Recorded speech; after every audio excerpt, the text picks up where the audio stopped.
up, man? Jeff. How are you? Thank you for inviting me. This is my first YouTube live ever. Excellent. Oh, dude, this is awesome. Do I look good? Yeah? You look dude, you look fantastic. Oh, thank you. Thank you so much. You look fantastic. Thank you. And you're joining from San Francisco, right? Yes, I'm a Bay Area systems engineer or technical solutions architect for Meraki in Bay Area. Right on, dude. Well, thank you so much for joining. I appreciate it. It'll take everyone probably a couple minutes to get joined in here. So in the meantime, we'll just kind of, BS just a little bit and hang out. What, I know the last couple of days have been, or really the last day and a half have been pretty packed up with a lot of good information. What's been your favorite thing so far? My favorite thing. So I've been mainly following Meraki sessions. Mm-hmm. And I think today's session, for example, showed what is the vision of Meraki for the future of teleworkers, and how our platform is supposed to evolve in the future. And I thought, although there was a lot of information, it was good to hear. Our goal is to have, at the end of the day, a self-driving networking platform, self-driving, self-healing. Imagine same with cars. We want a platform that gives you the same user experience and automation as a driving car. So I think that's very exciting. Yeah. Right on, dude. I know there's a lot around the insights and automation that we'll get into in a couple of minutes, but we got somebody who just joined us here in a minute ago, and hopefully we'll get a few more. But that's okay. For anyone who is watching live, we will have this recording will be downloaded and uploaded, whatever. It'll be added to the YouTube channel permanently later on today. So anybody who hasn't seen it can always watch. Matt, thanks for joining, man. And as always, he is right. Alex, you look awesome. Matt said you look fantastic. Thank you, Matt. Thanks for joining us, Matt. Hey, Raj. Thanks for coming in, Raj. It's good to see you too. Awesome. Right on. Love it. Well, I did this with my last on the last one, so I'm going to do this with you again too, because I think it's awesome and it's super cheesy and meta, and I want to get more stuff out on Twitter. So you and me are going to take a little virtual selfie here. It'll be fun and silly, and we're going to big smile and a wave. Perfect. Thank you. Awesome, dude. I'm so excited. Well, hey, listen, let's dive right in. So the session, let me move this back here. Perfect. So the session that we're talking about today is the future of the digital workplace as it's powered by Meraki. But before we get too much into the details of the session and like key takeaways, something I really wanted to talk to you, kind of set the stage for everyone watching, that I really wanted to talk to you about is, you've been at Meraki for a while now, and you've been in the industry doing wireless and other sort of cloud native things prior to even coming to Cisco Meraki. And as we've rolled through COVID, it's become pretty apparent, I think, to everybody that most businesses were simply not prepared for how agile or flexible or whatever other adjective you want to use. They just weren't ready for what happened. So I guess before today's session, prior to this, how had you viewed what customers were doing, and how a company like a platform, and I do emphasize platform, not product, but platform like Meraki could actually help in times like this? Yeah. So I really honestly feel that there is two types of customers in business: the ones that have adopted, early adopters of cloud. And because when you think about it, cloud is what makes you very resilient to this type of situations, such as COVID, right? Mm-hmm. You can distribute your environments, you don't need people on site. And I've definitely seen in the past 4 months, the customers that have been, having cloud applications and using cloud technologies have been the most resilient by far to face this COVID situation. So cloud is an enabler for resiliency and security in these type of scenarios. Yes, that makes a ton of sense. Would you mind kind of expanding a little bit from your perspective on how it is that a cloud native platform like, and I'm emphasizing platform because here at Cisco, I think most of us have realized that Meraki, as a key example of this, is not product. It's there are pieces of hardware you may need to buy because, of course, you might need a switch or a router or a firewall or whatever it happens to be. But it's the platform, as dashboard, as Meraki calls it. But it's the platform that enables those things. And I think that's the correlation in your words between. I'd love to hear in your words the correlation between Meraki dashboard and or platform and the cloud. Like, how do you see those two things as one and the same? Okay, so first, Meraki's business is simplicity and cloud managed networking. And so what this means is your management plane is hosted in the cloud, in data centers, and it's completely decorrelated from the hardware. And what this architecture works is that the hardware just needs to be plugged in your environment. And because it's natively connected to the cloud, as soon as he gets an IP address, he fetches his configuration from the cloud, and you have a way to provision, configure, troubleshoot devices that you have never touched in your life. And yeah, it's huge too, because it's from a tactical perspective for those people who are typically the feet on the street. Here's an example. I worked for a credit union before I came to Cisco for a number of years, and we had branches. I live here in the Bay Area too. I live in the East Bay, and I worked at this credit union that was in the North Bay, and we had branches all over the Bay Area. Probably 20 of them at the time, something like that. And one of them happened. I lived in the North Bay, about an hour north of San Francisco, and we had a branch or two branches in San Francisco. Well, in order to go down there and do a simple thing like a switch upgrade, when I first came on, we had to buy and replace very old access switching. Well, in order to do that, I had to find somebody who had the keys and the building security codes and permissions to drive me to San Francisco to physically get into a space after hours so it didn't interrupt branch operations. So we're there at like 10 o'clock at night, had all the special security codes, had to call these financial systems in advance because if certain machines didn't call home, and blah, blah, blah. And it made it such a huge pain to replace literally one switch for like 10 ports that they used. And you bring up a really good point. Like you take all that headache, and some of that still has to be accounted for, but the ability to just simply drop ship something to the site, and a person on site could put in 2 screws and plug in a couple cables. And done. Yeah. The only requirement is access to the internet, so they can fetch their configurations and actually also report back, because this managed platform doesn't work on a single way. It's not just you that manage the device. It's also the device that is sending you statistics, and you're able to see what's going on, enforce different types of policies, and automate that through APIs thanks to the cloud. So that's the benefits of having a cloud managed networking solution. And overall, again, cloud decorrelates the hardware and the physical. That's it. It makes total sense. Well, listen, let's take a quick break. And so I want to get into some of the details of some of the session notes and kind of dive into that a little bit. Before we do, I know we've got about 4 folks watching right now. And thank you for Matt and Raj for chiming in. If anybody else has any questions or input, definitely throw them into the chat. We're watching that. We'll absolutely answer that. And for anybody who's watching this later on, you can still add comments, and we'll still get back to you later on. It's no big deal. But I would love to hear from the folks watching right now. If you've caught any of our other live streams, or if you've caught, I'm hoping, a lot of the other content at Cisco Live, especially as it relates to how the cloud is a flexible platform. I'd love to hear some comments from people in the chat about how you've seen that impact your own business or businesses you work around. So definitely throw those sorts of things in the chat, and we'll have a good conversation about that. So Alex, back on the future of the digital workspace, because that's really what the session was about. And I know that's a very broad subject because it's not any one thing to any one company. One of the guest speakers, Amala, I think it was Amala, I think that's how you pronounce her name. She gave an example of a particular bank that Meraki helped out with. And I'd love to have kind of like your perspective on how, I looked at it in a little bit by talking about a credit union. Banks are set up very similarly, regardless of the exact business model. They're set up very similarly. I'd love to hear from you, sort of in your experience with several of the customers in the North Bay, financial institutions, or even retail for that matter, because they're very similar in some respects. How has this change with COVID and the digital work environment they're in affected those companies? And in the conversations you've had with them, how have they, taking to what she's explained in her example, how have you seen that sort of example in customers that you work with? So I've had many similar use case, which is remote teleworkers during COVID. Amala, during the Cisco Live session, was mentioning 700 teleworkers that they had to move in a matter of 2 weeks. She even, I quote her verbatim, she said it was a miracle, okay? Because they were able in 3 days to do the designing of the solution and testing, and in less than 2 weeks be able to move completely 700 of their teleworkers. And I've seen this, across the board here in the Bay Area, and they are realizing the benefits of having finally visibility of out of your boundaries, because when you realize it, now that you're working from home, there is a weak link, right? You need to rely on the ISP and internet connections of your teleworkers.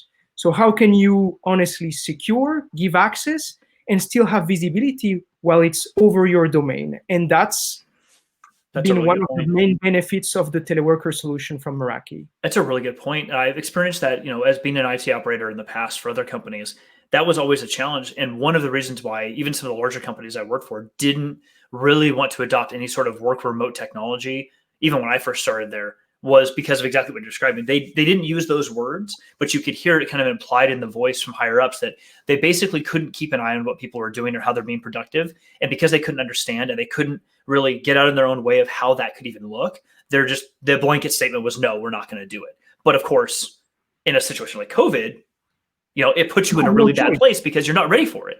And you have no choice. You're under stress. Your business needs to continue. You need to keep access. You still need to secure. You need to keep your SLAs for your own customers. Business continuity needs to continue. And when, for example, with the Meraki teleworker solution, when they saw that they were able to ship the hardware directly from the partners or the distribution centers and just plug it from home without zero touch provisioning, boom. That's where, that's huge. Magic. And it's invaluable. It's invaluable because it takes. I've been hearing a consistent theme the last couple of days or last day and a half. I feel like Cisco Live has already been many days because it's so much has happened the last day and a half. So used to being on site. I was joking with somebody earlier that one of the hardest parts about Cisco Live normally is trying to walk around and get to all your sessions as soon as you can, like running. And like this year, it's like, well, now that I can get to every session I want to get to, how am I getting my steps in? I'm like checking my watch. I'm like, I'm not hitting my exercise goal today. I got to go walk on the treadmill or something. True. But to your point, like you don't have a choice at that point. Like you've got to adapt immediately. And if you're not ready for it, if you don't already have the automation or those habits built in to allow these things to continue, this business to continue, more importantly, and this came up in our multi-cloud live stream earlier, and I think it's applicable to all of this, is if you don't have the insights and you don't know what's actually happening, how could you possibly evolve what you're doing now? Correct. How can you possibly troubleshoot? How can you possibly evolve and continue your digital transformation without having insights and a central point of control like the cloud? Yes, absolutely. Agreed. Well, let's see. We've got some comments in here. Matt actually had a really good question. We'll throw that up here. Lots of great feedback from the customers on the Meraki sessions. That's good to hear, Matt. Thank you. The DIA breakout for cloud apps got a lot of excitement. SD-WAN was looking great from Meraki too. And Alex, I know you sent me a note after we were talking through some of these the show notes after the session. You sent me an additional note on the SD-WAN piece from that I think I may not have picked up on. Do you want to tackle some of what Matt was talking about here? Yeah. So during that session, the session was broken into 3 parts, but the last session was our Lawrence Wang, our VP of products, who shared a couple of new products and things that we're announcing today. And among those, there was the famous new license tier for DMX, which is called SD-WAN Plus license. So okay. DMX, our all-in-one UTM SD-WAN appliance, used to have 2 licenses, the classic enterprise license, then the advanced security license for advanced UTM threats and features. And now we're adding a 3rd one, which is called SD-WAN Plus. What this brings is, first, it includes all the previous features, so the ones that include with enterprise, the ones with the advanced security features, and it's also including now Meraki Insight. So it's additional visibility on your applications, on your one-up links, on your voice over IP. And what is also coming is additional flexibility and features with regards to the SD-WAN policies. So you will be able, for example, to say, I want all my traffic from my teleworkers to be sent to my data center, to my head end, except Office 365. And instead, you having to add subnets and everything, you just click, I want Office 365 to do a local internet breakout, because why in the world would you need to send that traffic to your data centers? So true. So, and in addition, this is the vision on that license, and what it's coming is more advanced machine learning algorithms to help steer the traffic over the best path based on the analysis of those application flows. That, it makes total sense. And especially now, I think it brings us back full circle to what we started the conversation out by, like the flexibility and agility that a cloud native platform or a platform that is based off of a public cloud can really be, is that it allows, and Meraki, of course, has done such a phenomenal job its entire history of simplifying these things down to exactly what you said. Because as cheesy as it might sound to a lot of people, or marketure as it might sound in some cases, Meraki has always been one to say, if you say as Alex, you literally check a box and now you have Office 365 as a direct internet access. That's literally what it means in Meraki. You would go someplace, there's a box, you check it, you hit save, and now you have a thing. And there's really no other vendor, or not, I don't want to say vendor, there's really no other cloud platform in the classic sort of networking world that provides that level of simplicity, that's verifiable, that's auditable, and that you also can get insights on later on. Simplicity, actually, it's hard to get. And this has been our bread and butter since ever. Yeah. And this license will be mainly help customers that have many SaaS applications over multiple clouds to help them steer that traffic over the best path. So I think that's, this is an evolution of the SD-WAN classic policies. Definitely. That makes a lot of sense. So we're kind of getting near time here, and I want to be sensitive to everybody else who's still got a lot of sessions to watch, because there's so much content still happening today on day 2 and the last day of Cisco Live this year, or like the last live version of Cisco Live, whatever those words mean. Too many words. So from your perspective, any final thoughts you want to leave the audience with after this digital workplace session and the things you just talked about? So, of course, I'm here more to talk about Meraki, but honestly, it's worth, Meraki was initially acquired by Cisco in 2012. People do not imagine how much we've accomplished, how much we're growing, and how much our technology has evolved. And today, I think customers should take a look on what we can accomplish. And the best example is the teleworker solution. It has been a massive hit. I mean, we sold more teleworker solutions than the I can imagine. Look at the teleworker. It's super small. It's sleek. That thing isn't pretty. It I like it, Jeff. And it's like this slick black box. It looks very geeky. I love it. and sometimes small things can be very cute. Okay, so really take a look at the power of cloud managed networking. I think it's honestly the future. Having cloud managed visibility, troubleshooting, not having to send anyone on site, as you mentioned at the beginning of the live, is what I think is incredible, without, of course, compromising security. Absolutely. Alex, thank you so much. I know, this couple of days has been a whirlwind. Today has also been that way, but I think everything that you talked about and what came up in the session, I think reinforces, I know it reinforces it for me, but as we're talking to customers more and more, I know that the vision and the future being tomorrow, next week, next month, 6 months, et cetera, is all going to be based around how quickly companies and organizations and communities can adapt to a change when it happens, because we're not likely to see these sorts of pandemic and other sorts of changes where it requires a business to be a super agile, like on a dime.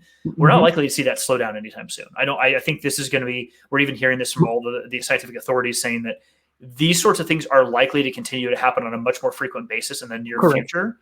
And whether it be something like you said, whether it be something like a pandemic or some other industry trend or a security issue or something else that happens where, we have to just do something, having the flexibility. And I think one thing that organizations can really focus on, and it's a hard thing to do, especially for people like individuals like you and I who have possibly worked there, there's such a history of doing things the way that we've always done them that it can feel really, really disruptive and painful to kind of let go of a lot of that. I've met a lot of people with big names, big, title certifications that are like, I want my command line. And you start to realize very quickly that in this new world, we've talked to a couple customers recently who are like, look, we are going to do this other thing. If you come in here as a vendor like Cisco and try to sell us on a piece of hardware, we're not going to talk to you anymore, because that is not what we need. That's becoming a commodity for them. And if all the people who work for them, if the only value they provide, or they state out loud that they provide, is a cert to type, to hammer away on this little white thing, on this little thing right here with keys and type commands, if that's your only value, you don't have a value anymore. And I don't want to like overstate that, but I think that's reality. Like your value add is way beyond that. 100%. You need your as an engineer, your value add is to really solve problems, not to hijack a couple command lines or protect your job. There is many more challenges to face that you need to take care of. and Totally. agility and speed. And again, I think cloud is what is bringing all this together for faster. Couldn't agree more. Yeah. Alex, thank you so much for joining. I really appreciate it. You. Have a great rest of your Cisco Live, and we'll talk real soon. Thank you very much for inviting me, Jeff. Absolutely. Everyone else who's still on the live, if you're watching this later on, even though this stream is stopping and this is the last live stream that we're going to be doing as part of Cisco Live, there's still so much content going on the rest of today, the closing ceremony tonight. And then don't forget, I've said it a few times, but tomorrow is DevNet Day. So if you have not signed up for that, go over to developer.cisco.com, get registered for free, just like Cisco Live. All kinds of amazing DevNet content happening tomorrow. And then we've got another live stream that we're going to be hosting next week. As a wrap up for Cisco Live. I have a panel of folks who have volunteered to jump on and talk to you all about their takeaways and really interesting things. So still more to come. Enjoy the rest of your Cisco Live. Place any comments down below in this video if you have any questions or you want to have some more input. Hit subscribe if you want to keep up on more videos that we're releasing here soon. We've got a lot in the hopper, and hope you have a great rest of your day. We'll talk to you guys really soon.